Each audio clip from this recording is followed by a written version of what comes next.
Mumbai TV production से जुड़ा हुआ एक व्यक्ति जिसका नाम नीरज ग्रोवर था। नीरज ग्रोवर की साल 2008 में हत्या कर दी जाती है। यह हत्याकांड उस वक्त भारत देश में काफ़ी चर्चे में था क्योंकि ये एक हाई प्रोफाइल मर्डर केस था। पुलिस की टीम इस केस की इन्वेस्टिगेशन करती है और इस केस की इन्वेस्टिगेशन में काफ़ी मेहनत करती है, जिसका नतीजा ये होता है कि कातिल भी पुलिस के सामने आता है और इसके पीछे की जो कहानी थी वो भी पूरे भारत देश के सामने आती है। होता ये कि नीरज ग्रोवर साल 2008 में 6 जुलाई को अपने घर से निकलते हैं और किसी फ्रेंड से मिलने की बात कहकर वो घर से बाहर जाते हैं। जिसके बाद 6 तारीख जाती है, 7 तारीख आती है। 7 जुलाई को भी नीरज का कुछ पता नहीं चलता। परिवार के लोग काफ़ी चिंता करते हैं। जिसके बाद परिवार के काफ़ी सदस्य घर से बाहर निकलते हैं नीरज ग्रोवर की तलाश में और नीरज ग्रोवर की खोज करने लगते हैं।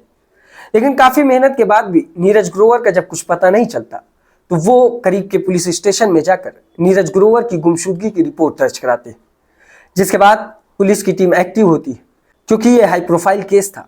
नीरज ग्रोवर एक माने जाने व्यक्ति थे, जिसकी वजह से पुलिस काफ़ी जल्दी एक्टिव हो जाती है।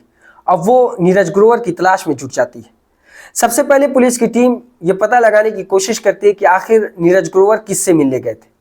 इस दौरान नीरज ग्रोवर के मोबाइल के डाटा को खंगाला जाता है तो उसमें यह पता चलता है कि नीरज ग्रोवर अपनी एक महिला दोस्त जिसका नाम मारिया था।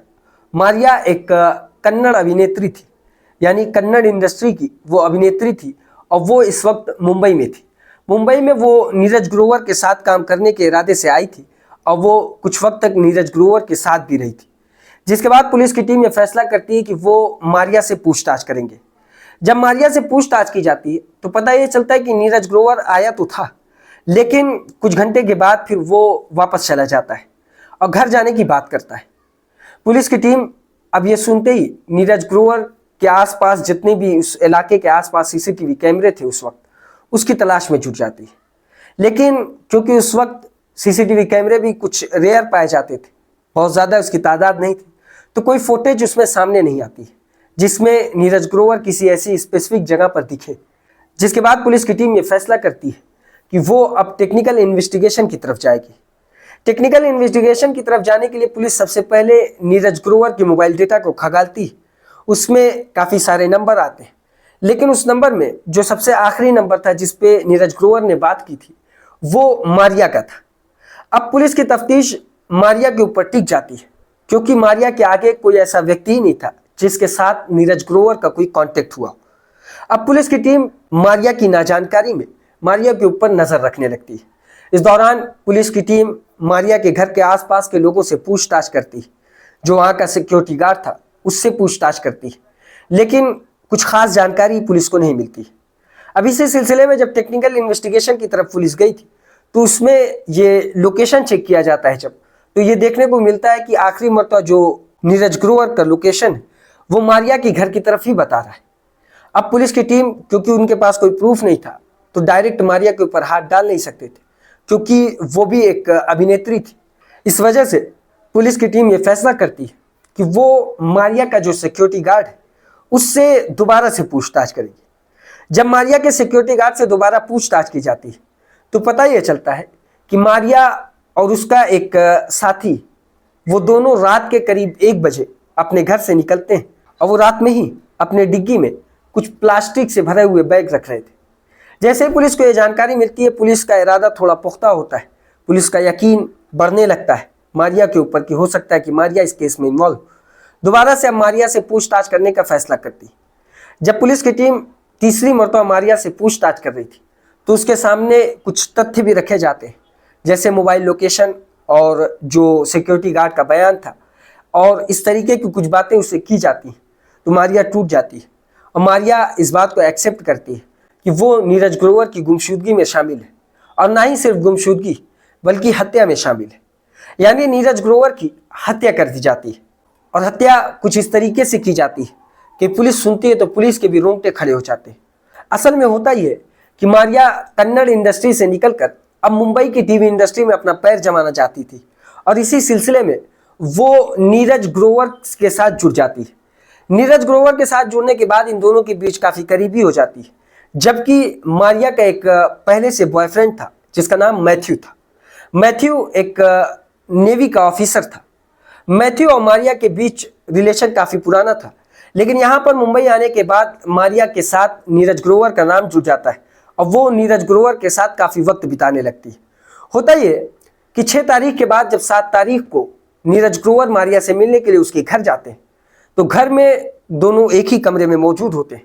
इस दौरान मारिया को मैथ्यू का कॉल आता है।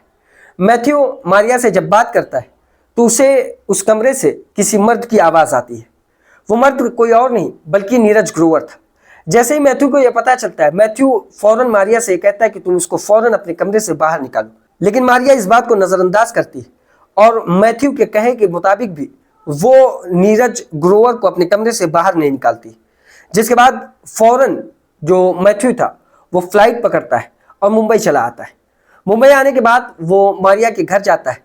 जैसे ही मैथ्यू मारिया के कमरे में जाता है तो देखता है कि वहां पर ग्रोवर मौजूद होता है।